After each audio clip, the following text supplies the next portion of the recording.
Welcome to the American Philatelic Center in Bellefonte, Pennsylvania. The American Philatelic Society has been in central Pennsylvania for more than 60 years.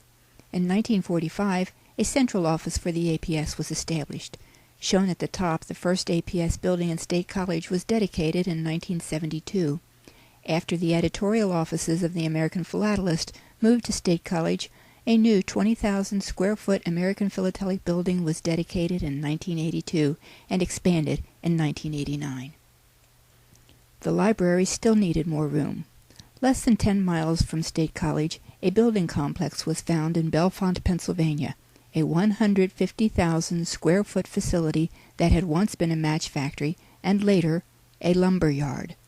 After some needed renovations, the American Philatelic Center in Bellefonte opened in mid-2004.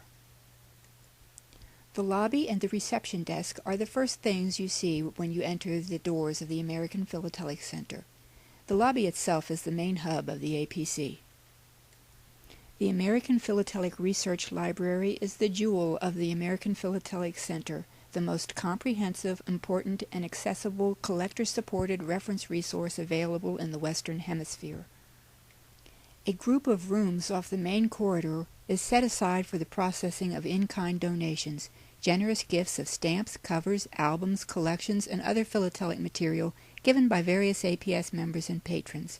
Richard Nagels, one of many APS volunteers, assesses each in-kind donation in order to judge how best it may be used.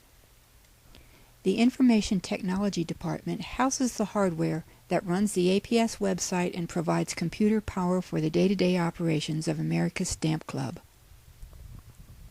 Editorial Department Editor Barb Bowl, Associate Editor Bonnie Farmer, Graphics Designer Doris Wilson, and Advertising Manager Helen Bruno produce the monthly American Philatelist and the quarterly Philatelic Literature Review. On the other side of the hall, Dana Geyer and Barb Johnson direct APS shows and exhibitions, and manage two major APS shows each year: Aps Stamp Show, the Society's annual summer convention, exhibition, and bourse, and the AmeriStamp Expo, the winter show. Here you see some typical APS Stamp Show attractions: viewing exhibits, launching a new stamp at a first day of issue ceremony, looking for new stamps and covers at a dealer's booth, and the fun of picking through piles of used stamps by the bucket. Just down the hall from shows and exhibitions is the APS Education Department, served by Director of Education Gretchen Moody and Veteran Program and Youth Activities Coordinator Janet Hauser. The department offers a wide range of activities and educational opportunities for collectors of all ages. Maynard Sunderman Hall is named for the founder of the Littleton Stamp and Coin Company and later Mystic Stamp Company, and the father of its current owner, Don Sunderman, whose generosity made this renovation possible. Major APS functions, banquets, and lectures are held here. Upstairs from Sunderman Hall is the American Philatelic Center's educational facility, consisting of this large central room surrounded by a half-dozen smaller meeting rooms suitable for educational seminars and workshops. This central common room is usually configured as a lounge most of the time for informal gatherings, but it can also be a medium-sized lecture hall, and it can accommodate about 80 exhibit frames during stamp shows. The World Airmail Research Center has a magnificent rosewood table and 14 chairs, each with a brass plate honoring a president of the American Airmail Society. It is festooned with airmail art and memorabilia, including a metal-reinforced wooden propeller. On the far wall is the Aero Philatelic Hall of Fame, a 3 by 4 foot brass and wood plaque saluting those who have made a significant contribution to the development and advancement of collecting airmail stamps and covers. The Garfield Perry and Donald Liebarger Room is named for one of the oldest clubs in the country, established in Cleveland in 1890, and one of its most illustrious members, former APS President Donald F. Liebarger, who was instrumental in the campaign to centralize APS headquarters in State College, Pennsylvania. The U.S. Philatelic Classic Society Room has handsome matching wood cupboards and a sideboard and display cases for society trophies. Brass and wooden plaques record the winners of the Society's coveted cups, named for such philatelic luminaries as Stanley B. Ashbrook, Lester G. Brookman, Carol Chase, and Elliot Perry. The United States Stamp Society room is also outfitted with a table and chairs for 12. One end of the room includes a USSS Bureau Issues Association Hall of Fame portrait gallery, while plaques along the walls also record the names of Society chairmen and presidents and USSS award recipients.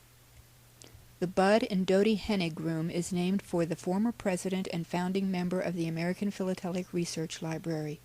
The room is often fitted out with large tables, screens, and audio-visual equipment for use as a larger classroom. Returning to the ground floor, the Administration Department, adjacent to the Office of the Executive Director, is the nerve center of the APS. From 1860 to 1915, a tiny family-run post office and general store served the people of Headsville, a small town in northeastern West Virginia.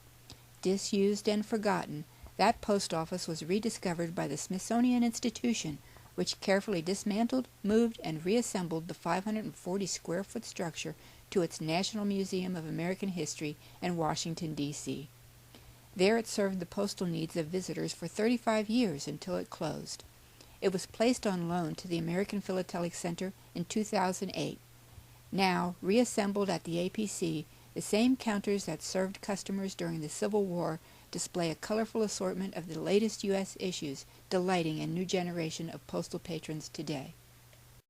In 1971, this 8-cent stamp was issued to mark the 100th anniversary of mail-order business in the United States, depicting an interior based on the Headsville Post Office. Completed in early 2008, the Gordon and Mary Morrison Pavillion was constructed to house the Headsville Post Office.